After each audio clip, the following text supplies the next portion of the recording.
Hello guys, welcome to my YouTube channel All Indian Job 2025 চনত আসাম পুলিচৰ কাৰণে যিবিলাক ল'ৰা-ছোৱালী সিলেক্ট হৈছে বাইবাৰ কাৰণে এইবিলাক ল'ৰা-ছোৱালী কেইটামান ইম্পৰ্টেণ্ট কথা কৈছোঁ।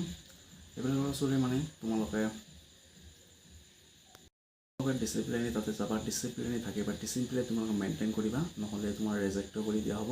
মানে তোমাৰ ডিসিপ্লিন এখন কাপোৰ চকুৰ বা তোমাৰ হাত ভৰি কেনেকুৱাৰ মানে তুমি হেৰি বস্তু কেনেকুৱা দৰে এনেকুৱা কৰিলে বা এনেকুৱা চেষ্টা কৰিলে তেতিয়া তোমাক ৰিজেক্ট কৰি দিয়া হ'ব। সেইকাৰণে কৈছোঁ তুমি ভালকৈ তোমাৰ ডিসিপ্লিন থাকিবা, ডিসিপ্লিনে কাপোৰ চকুৰ বাইন্ড ভালকৈ পিন্ধি যাবা আৰু তোমাৰ তাতে মেইন থাকিবা প্ৰশ্ন সুধিব তোমাৰ দেউতাৰ নাম, তোমাৰ নাম বা ডিষ্ট্ৰিক্ট কোনটো ডিষ্ট্ৰিক্টৰ পৰা তুমি গৈছা, কোনটো ডিষ্ট্ৰিক্ট তোমাৰ ডিষ্ট্ৰিক্টৰ কেনেকুৱা ব্যৱস্থা চলিছে, কেনেকুৱা আছে, কেনেকুৱা নাছিল, কেনেকুৱা বস্তু হৈছে ডেভেলপ হৈছে এইবিলাকত তোমাক সুধিব।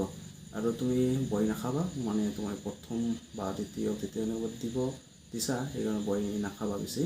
আৰু মোৰ ভিডিঅ'টো তোমালোকে চাইছা চেনেলটো ছাবস্ক্ৰাইব কৰিবা, ইউটিউবৰ পৰা চাইছা চেনেলটো ছাবস্ক্ৰাইব কৰিবা আৰু ভাল লাগিলে ফ্ৰেণ্ডক শ্বেয়াৰ কৰিবা। আৰু তোমালোকৰ কোন কোন সিলেক্ট হৈছে কমেণ্টত জনাব। মই সিলেক্ট হৈছোঁ, মই এইটো ডিষ্ট্ৰিক্টৰ পৰা সিলেক্ট হৈছোঁ আৰু 2025 চনত অক্টোবৰ নৱেম্বৰ নিউ ভেকেঞ্চি আহিব, সেইকাৰণে মই ভিডিঅ' বনাম বা কেনেকৈ ভেকেঞ্চি আহে, কিমান ভেকেঞ্চি আহে তেনেকৈ মই ভিডিঅ' বনাম। ঠিক আছে, ভিডিঅ'টো ভাল লাগে লাইক কৰিবা, চেনেলটো ছাবস্ক্ৰাইব কৰিবা। ঠিক আছে, বাই।